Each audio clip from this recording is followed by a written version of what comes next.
ఈరోజు రిపోర్ట్స్ వచ్చాయి. ఒక్కొక్కరి పేరు పిలుస్తాను, వచ్చి తీసుకోండి. లైట్స్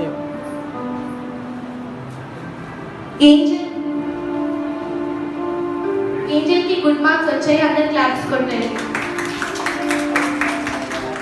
స్నేహ కూడా గుడ్ మార్క్స్ వచ్చాయి, క్లాప్స్ కొట్టారు. ఆన్సీ పర్లేదు, బాగానే చదివారు.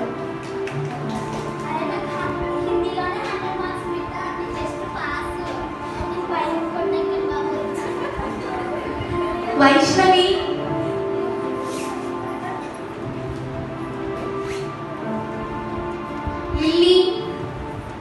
లిల్లీ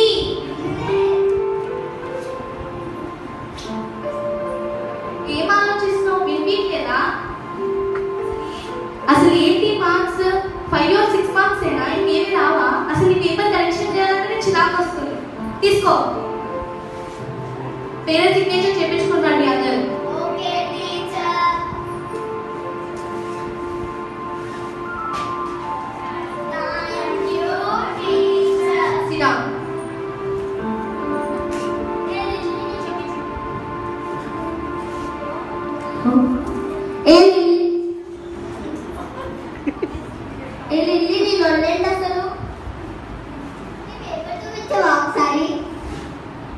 ఇప్పుడు 5-6 మార్క్స్ చీని పక్కన కూర్చో.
అయ్యో లిల్లీ, ఈ మాత్రం కంటే బాధపడుతున్నావా?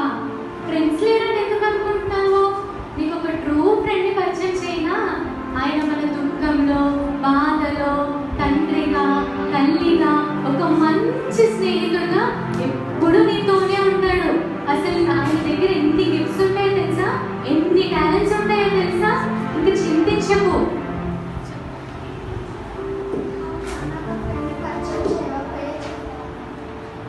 నీకు విలువ లేదని ఎందుకు అనుకుంటున్నావు? నిన్న ఆయన ఎంత విలువైన దానిగా ఇచ్చాడు తెలుసా?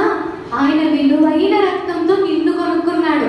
ఎక్కడ నువ్వు నరకంలో కాలిపోతావేమో నీ పాపాల వల్లని, తనతో పాటు నువ్వు చిరకాలం ఉండాలని తన రక్తంతో నిన్ను కొనుక్కున్నాడు. ఆయన ఇక్కడ కాదు, మనకి పరలోక రాజ్యం అనేది ఉంది. అక్కడ దుఃఖం, బాధ ఇవేం ఉండవు. ఎప్పుడు పరిశుద్ధుడు పరిశుద్ధుడు అని స్తుతిస్తా ఉండాలి. ఇంకెందుకు బాధపడుతున్నావు?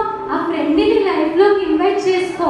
ఆ ఫ్రెండ్ ఎవరో కాదు, మన ప్రభు అయిన యేసుక్రీస్తు జీసస్ ని నీ లైఫ్ లోకి ఇన్వైట్ చేస్తే నీకెప్పుడు సంతోషమే. ఇప్పటి నుంచి నీకెప్పుడు ఫస్ట్ ర్యాంకే. ఇంకా బాధపడకు.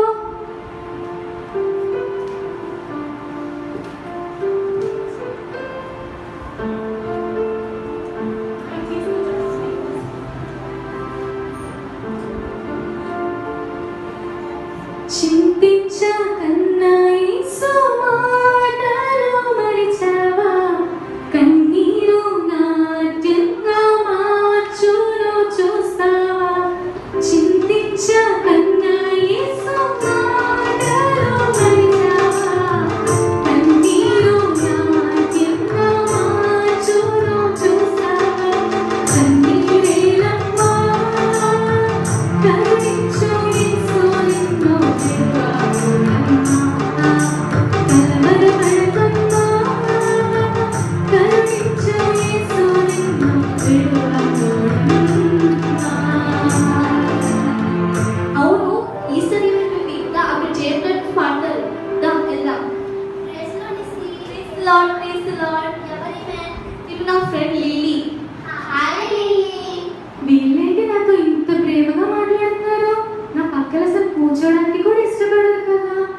ఇప్పుడు